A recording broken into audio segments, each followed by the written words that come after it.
time in your life that you were left hanging? When something you were ready to go out and enjoy and do, and someone just didn't show or they left you hanging? Whether it be a loved one or a friend, that odd feeling it gave you after the fact in your gut, in your heart. What was it? What caused that? What did I do? Why couldn't you just tell me that we weren't going to go do whatever we had planned? Why did you leave me hanging? But think of what would it be like if it was your own boyfriend that left you hanging? Or maybe it wasn't. What happened to Giselle Salazar, a 31-year-old mother of 4 that literally got left hanging? I'm ARHayes. This is Convict's Thoughts. And again, I express it one more time. Horns high to my friend Pete Alturi. Murder, metal, mayhem. He's making a comeback, ladies and gentlemen.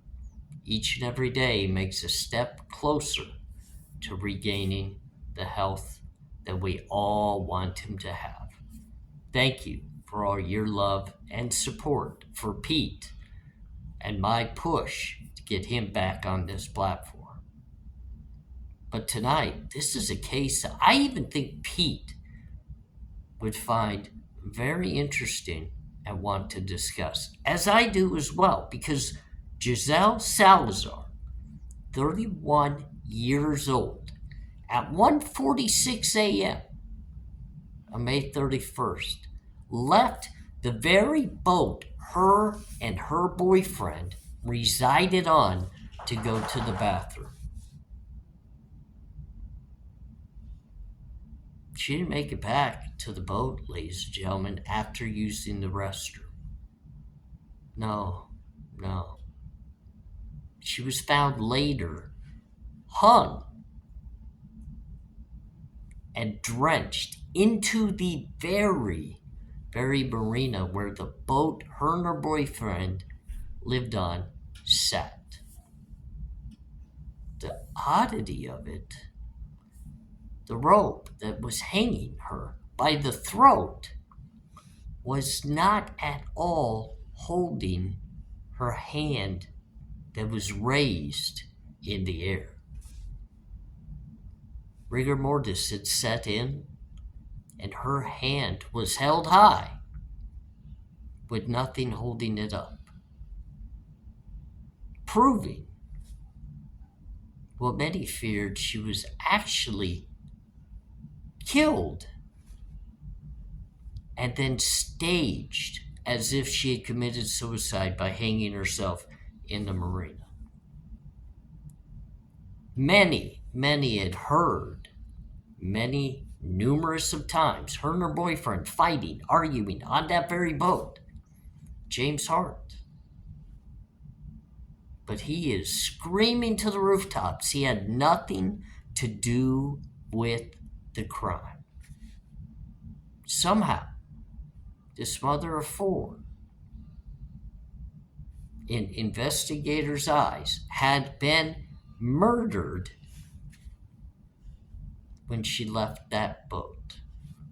During their investigation, what I find to be hard to believe is they went and interrogated James, the boyfriend, and wanted his very footage, as he had cameras, security cameras on his boat that could have possibly shown it all.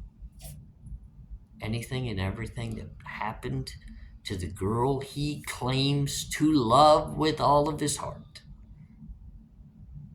But isn't it odd that when investigators asked for that very video and audio, he let them know They had malfunctioned. One of the cameras just wasn't working, and the other had been turned facing the other way from potentially seeing the crime. To me, I'm sorry, it feels a little odd. Investigators are now scouring their way through over 2,000 cameras, and they say they have potential suspects. I just don't understand what could have possibly happened to this young lady.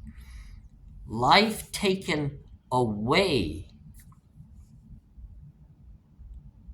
and then brought back and staged as if she had committed suicide in the water. And that's all been proven and documented because her hand, not being held by anything, nothing holding her arm above and high, just stayed in that position perfectly. Who would have taken this young lady's life? Her family has numerous questions as to why. They're not releasing many details as of yet in regards to her 4 children. Haven't heard much of who the father or where the father is. Don't even know right now where the children are or who's watching over them. But this is a case that we're going to want to keep our eyes tuned in on. Because I have this gut feeling this is going to turn out to be another situation where so-called loved ones who display angry moments with each other, and trust me, ladies and gentlemen, I absolutely get it. None of us are perfect. All of our relationships have ups and downs. Arguments do happen. Disagreements are pretty common within relationships. We're all human. We're all individual people that mesh with the one that we care about, but nothing could ever take away our individualism or the things that we enjoy and want to do and the things that really just kind of irk us. I get this thought as I'm looking at this case.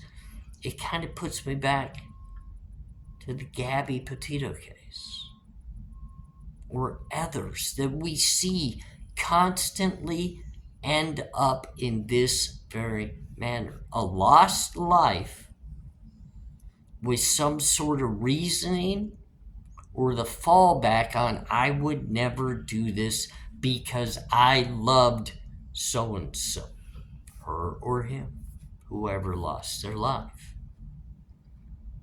But doesn't it always seem that somebody or somebodies heard the commotions, saw the bickering and the fighting, and it just never gets to the point that anybody recognizes it as a problem? The trigger points are all being met, but nobody's stepping in to put their foot down and get these people separated before something like this happens. I mean, I get it. There's always that possibility. If it's 1:46 in the morning, you're living on your boat in the marina, which, unfortunately, ladies and gentlemen, people in this very area state that that is a very quiet, laid-back marina. There are others that also live there. So my question, nobody heard anything? I understand that investigators are deeming it a possible homicide, but what else would it be? And here we are again. another boyfriend with kind of a checkered past, some issues going on,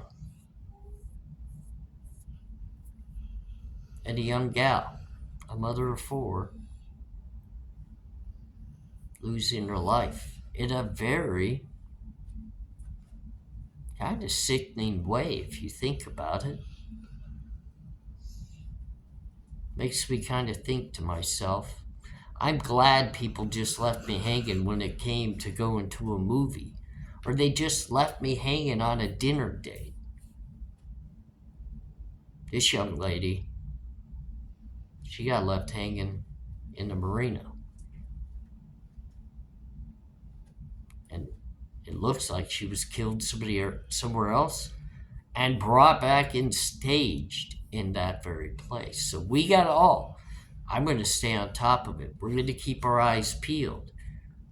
And hopefully just very soon, since we're doing the 6 minutes and 66 seconds worth of time on videos, hopefully Pete's back soon to discuss this one with me, because I think Giselle deserves us all looking at this case and finding the answers. Have a great night. I'll be back soon. We got more Idaho 4 to talk